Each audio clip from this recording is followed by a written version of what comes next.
Bismillahirrahmanirrahim. Assalamualaikum warahmatullahi wabarakatuh. Saya Anita Fatarona, dosen keperawatan di Program Studi Ilmu Keperawatan Fakultas Ilmu Kesehatan Universitas Dr. Subandi, Jember. Saya mengajar sesuai dengan bidang keilmuan yang saya miliki, yaitu keperawatan medikal bedah. Salah satunya mata kuliah yang saya ampuh di sini adalah keperawatan dewasa, sistem endokrin, imunologi, pencernaan, perkemihan, dan reproduksi pria, yang kebetulan hari ini akan saya bahas pada pertemuan kali ini.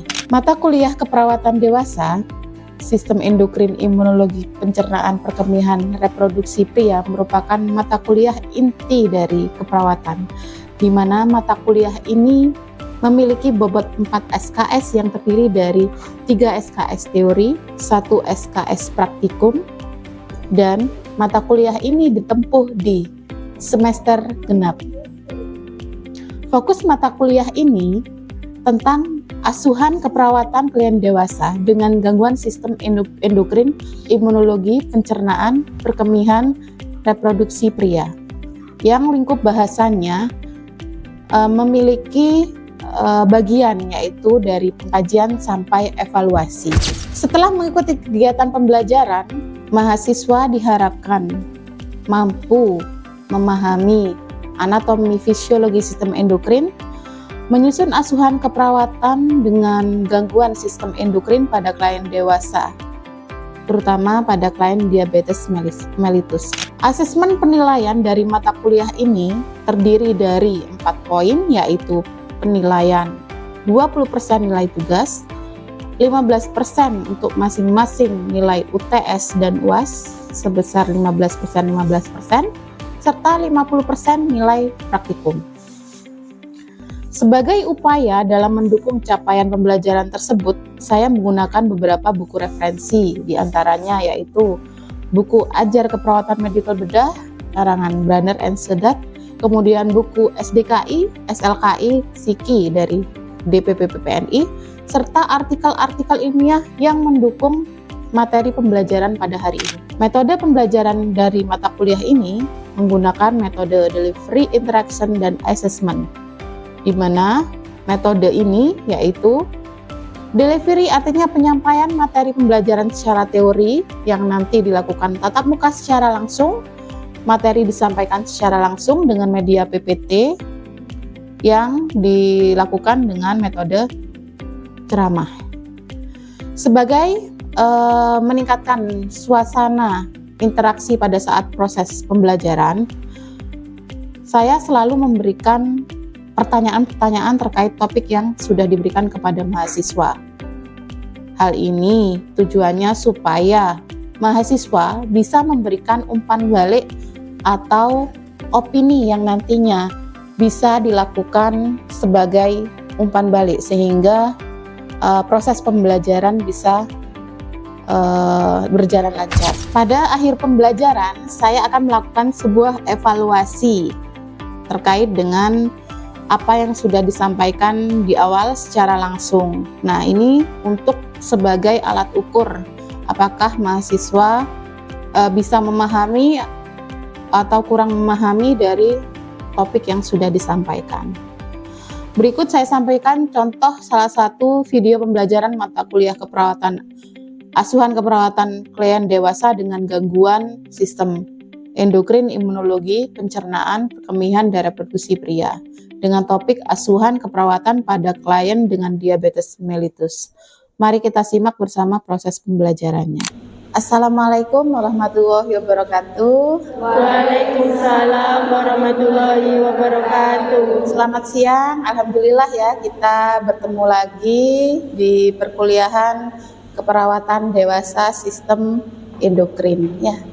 Untuk kali ini bahasannya kita akan membahas asuhan keperawatan pasien dewasa dengan gangguan sistem endokrin, yaitu diabetes mellitus.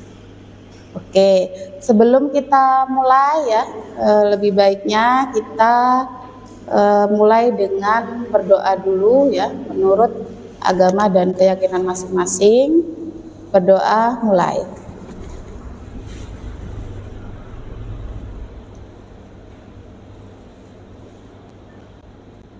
Berdoa selesai. Baik, kita mulai ya perkuliahan kita kali ini ya.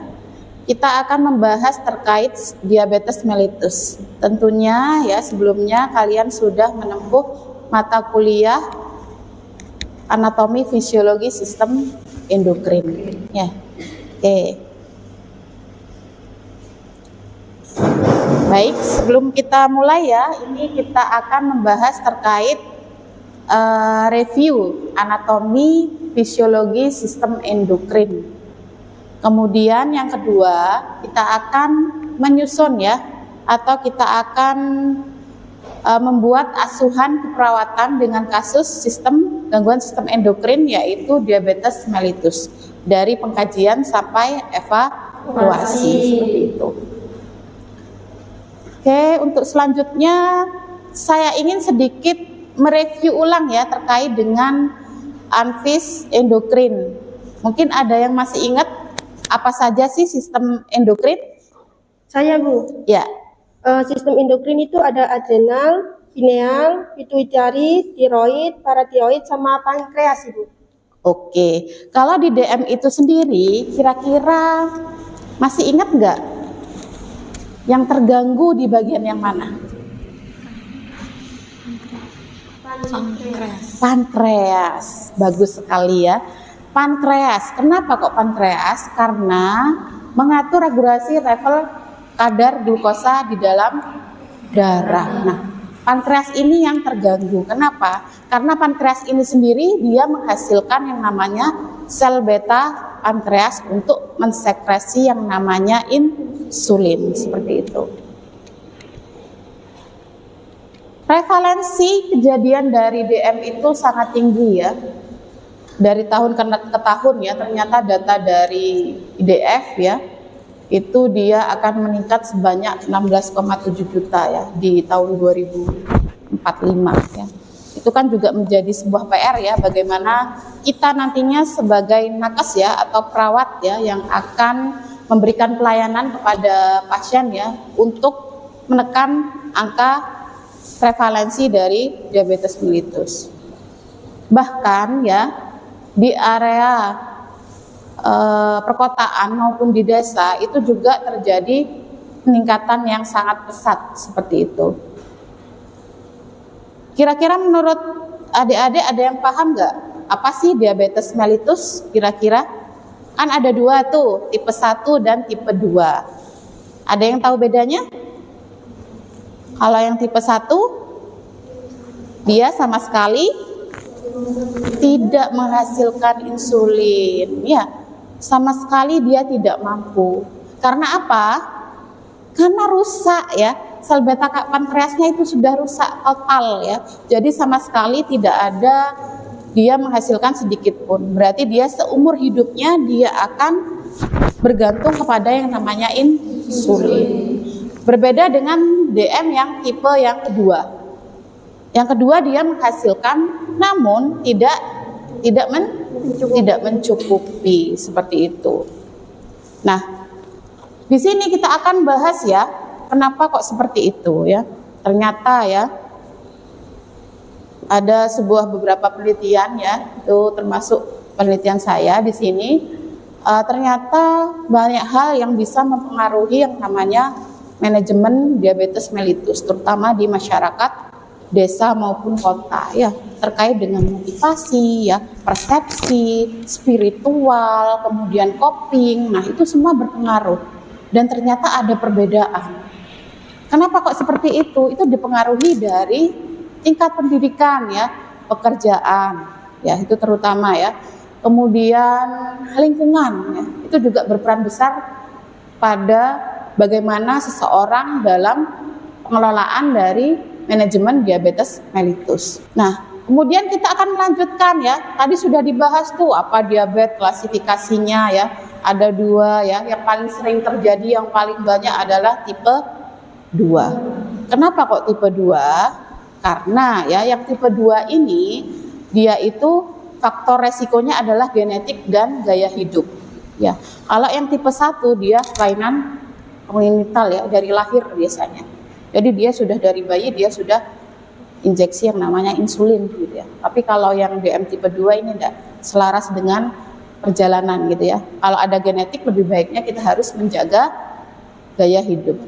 Nah, apa saja bahayanya ya? Ada hiperglikemik ya. Kondisi hiperglikemik ini juga akan mempengaruhi seluruh dari sistem tubuh kita ya, termasuk otak ya, kemudian hepar ya atau liver ya, otot, sel lemak, kemudian lambung ya, bahkan ginjal, usus halus ya, kolon gitu ya. Jadi pada ginjal ya, dia akan meningkatkan yang namanya reabsorpsi glukosa di dalam glomerulus ya, sehingga gula yang harusnya itu dia keluar lewat beredar di metabolisme, dia keluar lewat urin ya. Yang harusnya urin itu tidak ada yang namanya glukosa, saking banyaknya reabsorpsi ginjal gitu ya. Makanya kondisi ini tidak bisa kita hentikan seperti itu ya. Nah ini ya, karena kegagalan sel beta pankreas tadi ya, produksi insulinnya sedikit. Kemudian ada disfungsi sel alfa pankreas ya, karena dia mensintesis yang namanya glukagon di dalam plasma. Nah, sehingga dia akan meningkat secara signifikan ya dibandingkan dengan individu yang normal. Karena memang ada disfungsi itu tadi ya. Kemudian sel otot ya, di sini ada gangguan kinerja insulin ya. Nah, ini otot ini yang mentransport ya yang namanya glukosa di dalam otot ya, sehingga dia terjadi penurunan sintesis glukogen ya, sehingga juga terjadi penurunan oksidasi dalam glukosa. Kemudian yang sel lemak ini juga ada kaitannya dengan yang namanya otot dan hepar. Kenapa? Karena ada peningkatan yang namanya free fatty acid ya, sehingga dia merangsang gluconeogenesis yang mencetuskan resistensi insulin seperti itu. Jadi memang multiple organ ya yang dia efeknya ke multi organ. Tadi yang otak ya, dia menekan nafsu makan yang kuat ya, sehingga pada orang obes itu dia akan terjadi yang namanya hiperinsulin ya. Karena apa? Karena dampak kompensasi dari resistensi insulin seperti itu. Yang ginjal tadi sudah ya saya jelaskan, karena peningkatan absorpsi glukosa di dalam darah ya. Kemudian kita sekarang ke pengkajian begitu ya. Kalau pengkajian itu yang harus kita cek itu adalah riwayat dari penyakit ya, baik keluarga, kemudian riwayat masa lalu ya, apakah dia ada DM ya atau tidak. Itu yang perlu kita cek ya, karena kita harus melakukan tindakan ada preventif ya, promotif gitu ya, dan rehabilitatif. Kemudian pemeriksaan fisik ya. Pemeriksaan fisik ada head to toe ya, dari kepala sampai bawah ya. Kemudian pemeriksaan laboratorium. Nah, ini HbA1c ya. Itu juga untuk menilai dari riwayat 3 bulan sebelumnya ya. 3 bulan sebelumnya sudah ada rata-rata dia punya DM atau tidak. Nah, itu pakai yang laboratorium HbA1c-nya ya. Kemudian kadar glukosa darah ya, itu harus kita cek ya, apakah ada atau tidak, seperti itu. Oke. Tujuannya apa ya? Untuk menentukan tingkat keparahan ya, karena DM itu yang bahayanya juga ada komplikasi seperti itu ya. Nah, komplikasi itu harus kita tekan. Caranya seperti apa? Dengan cara menjaga kestabilan glukosa darah gitu ya, supaya komplikasi tidak terjadi. Oke. Mungkin sampai sini ada yang ditanyakan dulu? Lanjut? Oke, lanjut. Oke, di sini sekarang kita akan bahas terkait dengan diagnosa keperawatan ya. Nah, ini kemungkinan diagnosa yang muncul ya, ada ketidakstabilan glukosa darah ya. Ini tergantung ya. Jadi diagnosa itu tergantung dari organ yang terkena ya. Dia terkena mengenai organ yang mana ya. Kalau organ yang itu terkena, maka akan muncul yang namanya manifestasi klinis, kemudian masalah keperawatan ya. Kemudian ada gangguan integritas kulit ya, kalau sampai ada gangguan perfusi perifer ya, sehingga ada luka ya, kemudian ada ulkus. Nyeri akut ini juga bisa ada kaitannya dengan lukanya ya. Kemudian ketidakseimbangan cairan ya. Kenapa kok ketidakseimbangan cairan? Karena orang dengan DM itu ada terjadi yang namanya poliuri. Tahu poliuri? Berkemih secara berlebihan, terus menerus ya. Nah, itu juga dampaknya kepada keseimbangan cairan. Kemudian defisit nutrisi ya. Tadi kita bahas bagaimana lemak dan otot bekerja ya. Banyak sekali terjadi proses interaksi ya, yang nantinya dia juga akan menimbulkan yang namanya defisit nutrisi, BB-nya turun ya. Gitu ya. Kemudian ada juga yang naik sih ya, tergantung dari kondisi pasiennya seperti itu. Kemudian resiko cedera. Kalau dia mengalami yang namanya retinodiabetik. Jadi ada kerusakan di area sirkulasi di area mata ya, sehingga dia mengalami kebutaan ya. Di kebutaan di area mata sehingga kan dia juga akan resiko cedera begitu ya. Kalau mau dibanyakin lagi banyak sekali ya. Oke. Kita lanjut. Ini kebanyakan rata-rata mahasiswa yang masih belum cukup mampu untuk merumuskan sebuah diagnosa keperawatan ya. Ada aktual, resiko dan wellness ya, atau promosi kesehatan sama aja ya. Di sini ada komponen dan penulisannya. Gimana sih Bu menuliskan diagnosa yang baik, yang benar ya, sesuai dengan SDKI ya. Kita harus lihat dulu aktualnya seperti apa. Aktual itu adalah yang saat ini terjadi ya. Contohnya tadi ya, ketidakstabilan glukosa darah, itu untuk masalahnya ya. Kemudian untuk penyebabnya, tadi penyebabnya ada hiperglikemia ya. Itu bisa ditulis penyebabnya hiperglikemia, ditandai dengan apa? Hasil lab bisa dimasukkan ya, HbA1c-nya ya. Kemudian pemeriksaan glukosa darahnya boleh dimasukkan. Kemudian tanda-tanda subjektifnya, apakah pasien merasa haus yang berlebih ya, merasa lemah, letih ya, itu biasanya menjadi tanda dan gejala orang DM seperti itu ya. Kemudian resiko ini hanya membahas masalah keperawatan ditandai dengan faktor resikonya apa ya. Kalau yang wellness ini hanya merumuskan masalah ditandai dengan tanda dan gejalanya ya, dengan simptomnya, S sama O-nya yang ditulis ya untuk yang wellness. Oke. Paham ya sampai sini ya? Paham. Oke, kita lanjut. Nah, ini contoh penulisan analisis data ya. Apakah harus plek seperti ini? Tidak juga. Karena kita harus melihat dari kasus yang ada ya. Semakin lokasinya jika di rumah sakit biasanya lengkap banget ya hasil labnya gitu ya.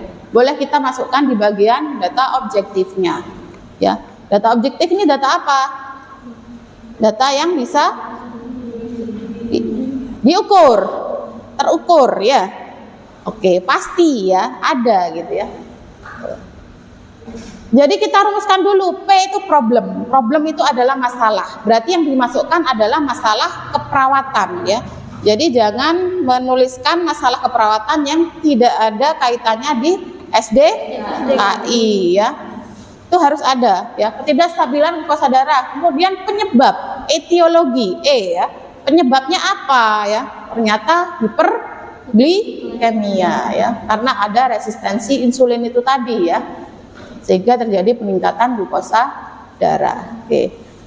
Kemudian contoh yang kedua ya, gangguan integritas kulit. Ini kalau misalkan dia terjadi yang namanya ulkus diabeticum ya. Dia mengalami gangguan integritas kulit, berarti P-nya adalah, masalahnya adalah gangguan integritas kulit atau jaringan ya. Tergantung ya, itu lukanya itu jenisnya hanya merobek kulit atau sampai ke jaringan ya. Jadi penulisannya kulit atau jaringan, jangan ditulis semua. Satu saja ya, tergantung dari karakteristik lukanya. Apakah lukanya sampai menembus tulang ya? Apakah lukanya hanya sampai otot ya? atau lukanya hanya sebatas robekan di kulit. Nah, itu harus kita lihat ya, apakah dia integritas kulit atau jaringan ya. Jadi ditulis salah satu sesuai dengan karakteristik luka yang ada. Paham ya sampai sini ya? Oke. Kemudian ditandai dengan ini ya, kerusakan atau kematian jaringan ya. Kalau ada nekrosis yang hitam-hitam itu ya, itu adalah kematian jaringan. Kemudian data objektifnya ada nyeri ya, ada perdarahan, ada hematom ya. Itu yang harus kita lihat seperti itu. Oke. Kita lanjut ya.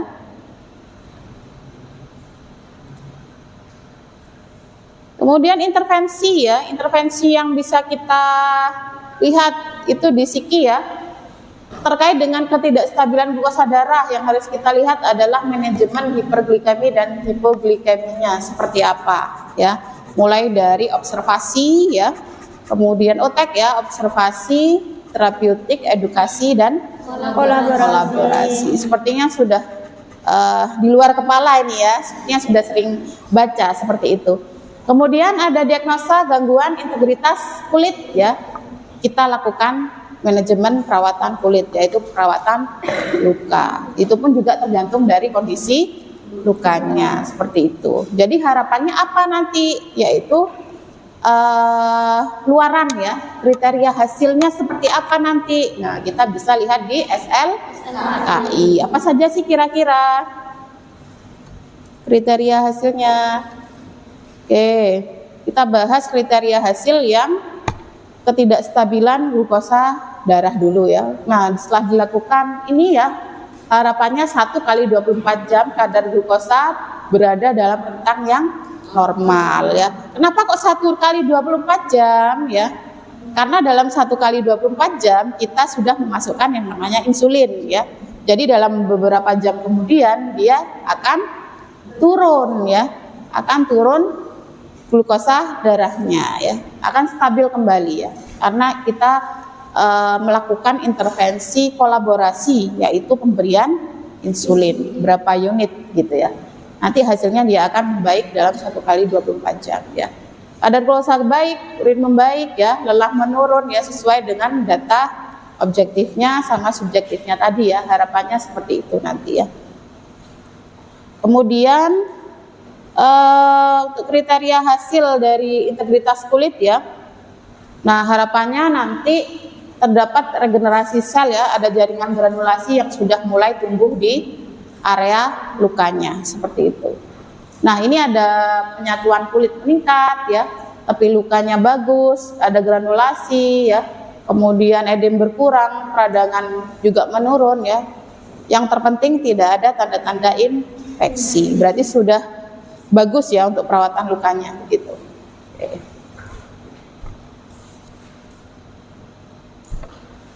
Ini juga bisa dibaca ya, bagaimana manajemen diabetes mellitus tadi ya.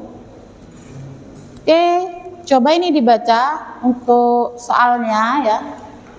Kira-kira diagnosa apa yang mungkin muncul ya pada kasus ini ya. Di situ tertera ya, tanda-tanda vital 100/80 kali per menit ya. Kemudian nadinya 100. Kemudian dia RR-nya 24 kali per menit ya.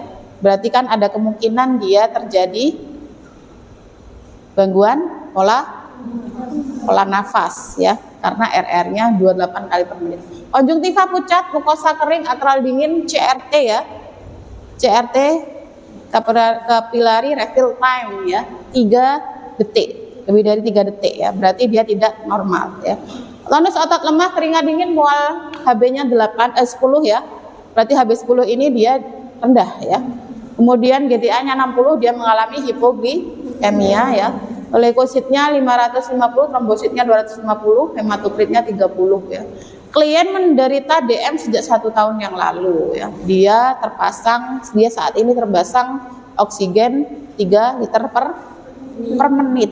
Apakah diagnosanya pola nafas atau perfusi perifer atau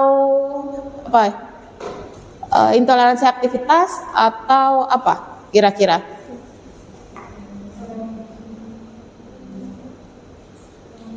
Apa kira-kira? Ada yang mau jawab?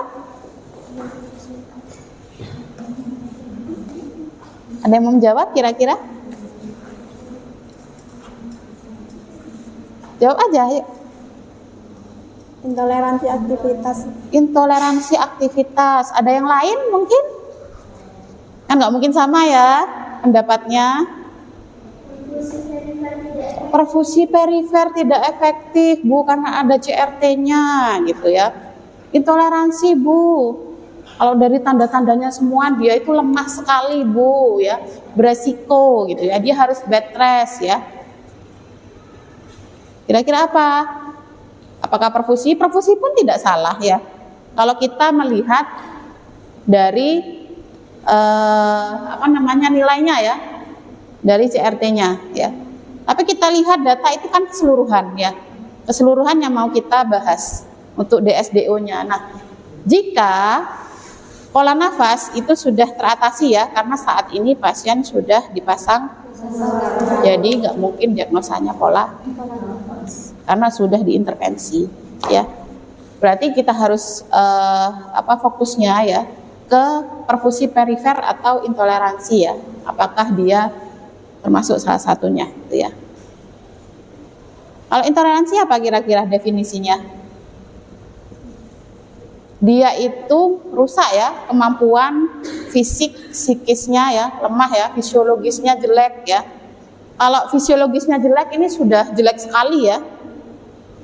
Udah nggak mampu ngongsrong, HB-nya rendah ya, lemah sekali kondisinya ya, HB-nya rendah sekali dan belum ada transfusi sama sekali ya, CRT-nya lebih juga.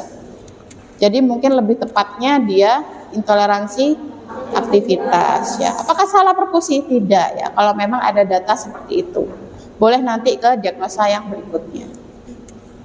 Mungkin itu saja yang bisa saya sampaikan.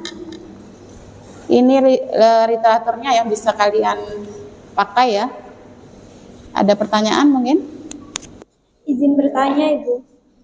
Untuk diagnosa ketidakstabilan glukosa darah itu termasuk dalam kategori resiko atau kategori aktual? Oke, bagus sekali ya pertanyaannya tadi. Ternyata menyimak ya apa yang saya sampaikan dari awal sampai akhir. Ada pertanyaan, apakah ketidakstabilan glukosa darah itu termasuk aktual atau resiko, Bu? Nah, oke. Kalau kita lihat dari definisi ya, kembali ke definisi, aktual itu adalah yang terjadi pada saat ini ya. Berarti dia lebih cocok saat ini ada pasien datang dengan kondisi hiperglikemi ya. Berarti dia termasuk aktual ya. Saat ini ada data hiperglikemi ya. Dengan ditandai adanya data HbA1g, HbA1c ya.